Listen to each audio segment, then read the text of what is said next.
Hi guys, good evening. Time check 11:42. Today is August 30, 2025. 30 ba o 31 na? 30 nga. Tama. And naka-off na yung ilaw kasi 11 na nga. Dapat matutulog na talaga ako. Kaso bagong ligo nga ako. Hindi pa ako dinadalaw ng antok. Kwento ko na lang yung ganap ngayong araw. Suko talaga ako dito. Pero, lagi ko iniisip na, andito na kasi ako. Sayang naman. Diba? Pero suko talaga ako sa maghapon. Alam nyo, lagi akong may nakikilala ditong Pinay. Kasi, syempre malaya. Tapos kanina, ang ganap kasi ngayong araw ay, ang amo ko nagpa-party. Nag-hold siya ng event dun sa, di ba ito ay condominium, so meron silang ano bang tawag dito,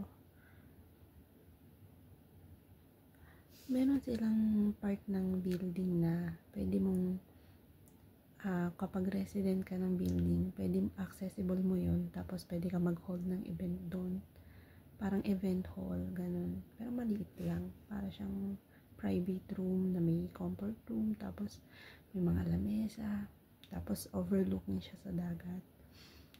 Para siyang amenities, ayun, amenities. Tapos may playhouse, tapos meron din silang swimming pool, mga amenities ng condominium kapag resident ka. So, nag-hold siya ng event doon. Yung bata is may birthday. Tapos yung marami sila, siguro nasa 25 katao ganyan, kasama mga bata. Tapos may nakilala ko dun 2 Pinay.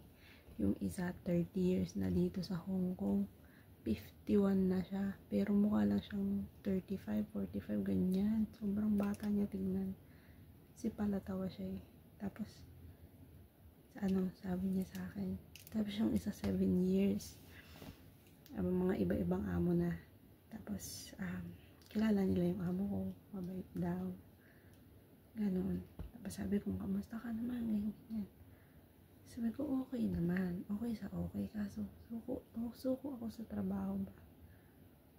Tapos yan, paglalabas sila, kasama pa ako. Hindi, ayoko talaga na may alagang bata. Pwede naman siguro kung mamili, diba? Pwede naman siguro kung tumanggi, hindi naman ako ganun kahayok sa pera. Pagod talaga. Legit yung pagod. Tapos maliligo ka pa ng gabi. Wala. Tanggal lahat ng antok mo. Pero yung pagod natitira sa'yo. Masakit ang katawan ko. Masakit ang mga... Kahit anong kain ko, ang payat ko. Hindi naman sobrang payat. Humubog. Tapos naglaylayan talaga yung mga balat-balat ko. Sa bagay nag-a-adjust pa ako. Pero kanina talaga naisip ko na ayoko talaga dito. Sana magkaroon ako ng malilipatan na walang alaga.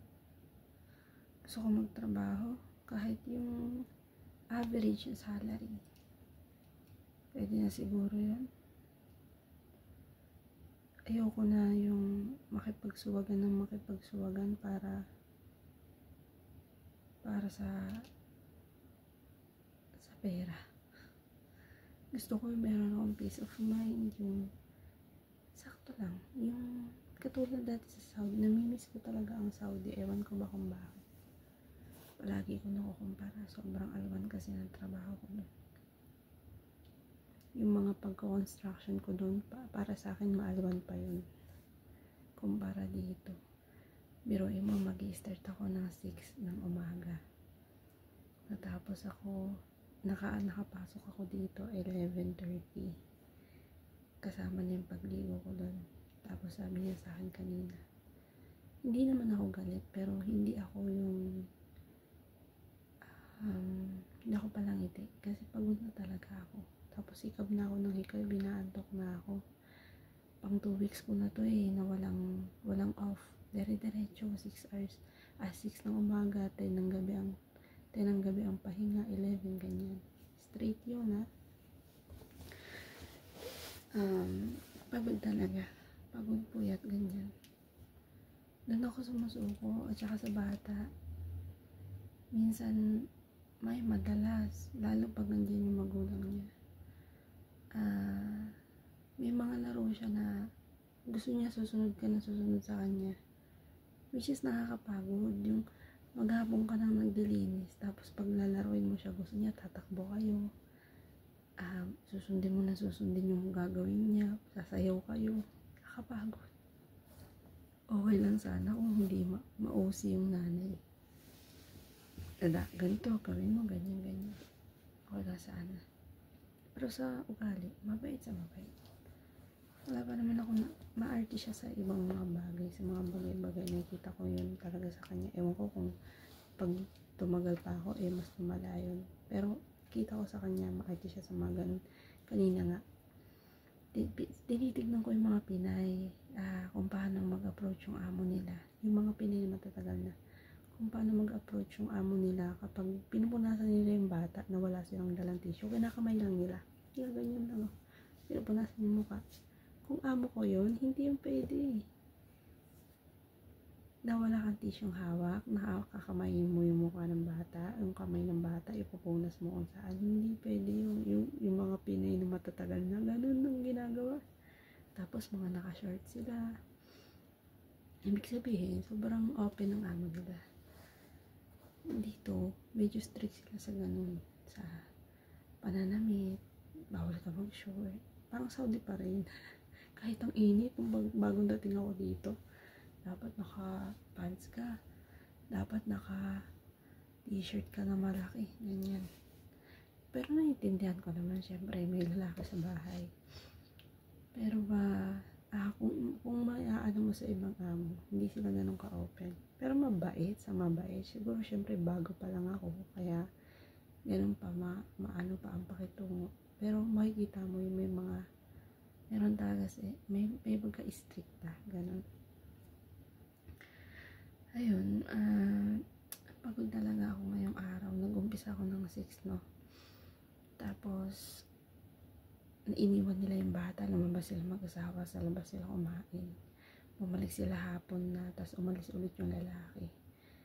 Itong babae, nag-hold ng event. Tapos, wala, aligaga lang. Tapos, dinala niya pa yung mga kaibigan niya dito sa bahay. Nagkalat pa sila dito bago kami pumunta doon sa event hall. Hindi niya nalang pinadiretso doon. Dinala niya pa dito sa bahay.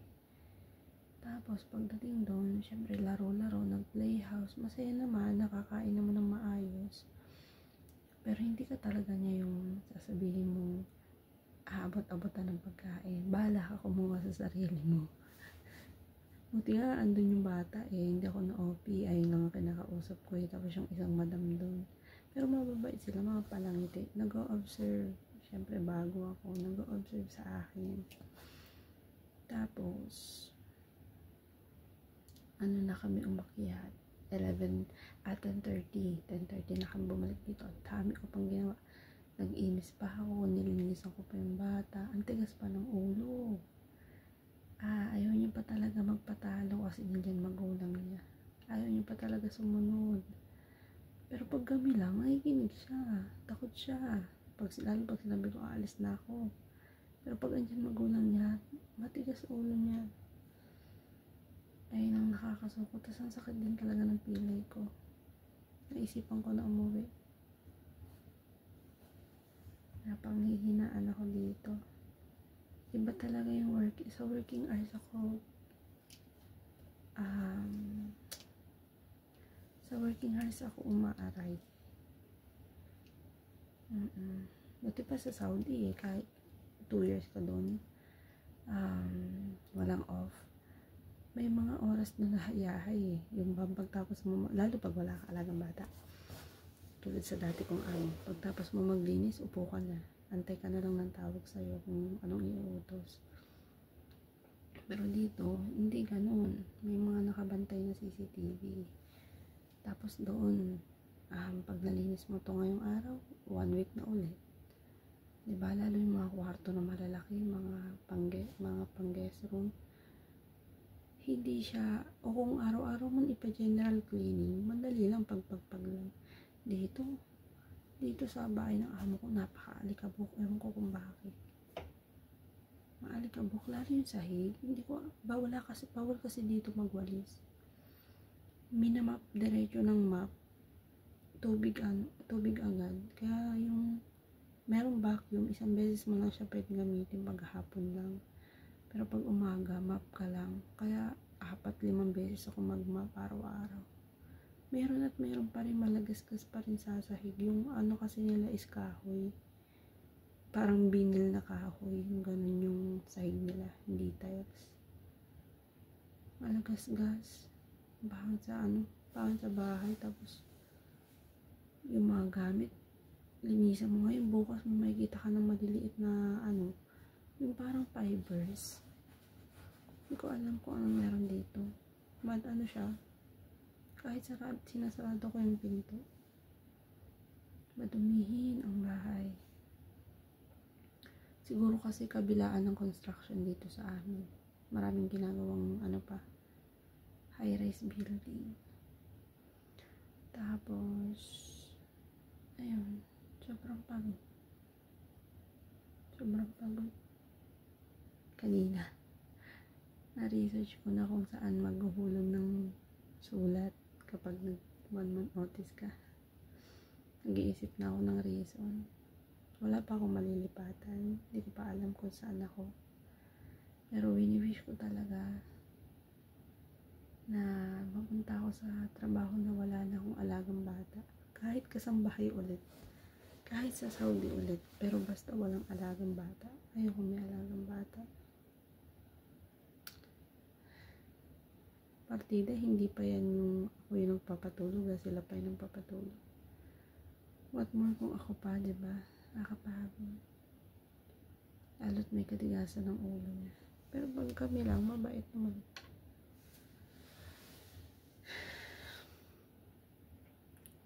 Suko ako sa Hong Kong. Sana kayo rin suko sa Hong Kong. Charot. Hindi, yung iba swerte talaga sa amo. Hindi masilat. Dito kasi may pagka.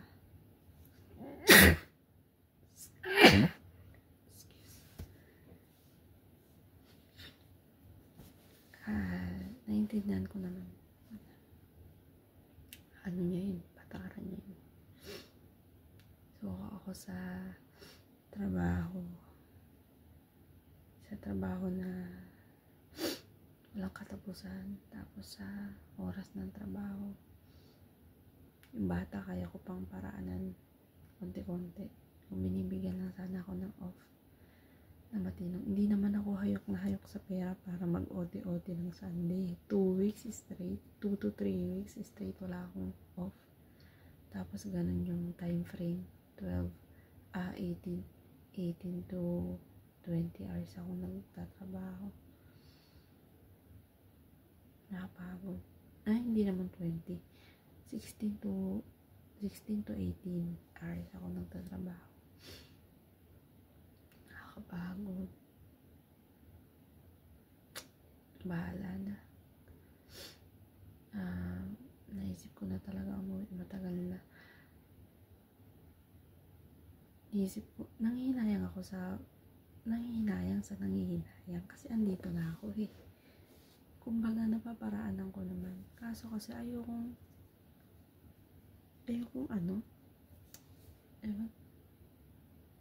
parang hindi naman ganito yung purpose ng buhay na iniisip ko.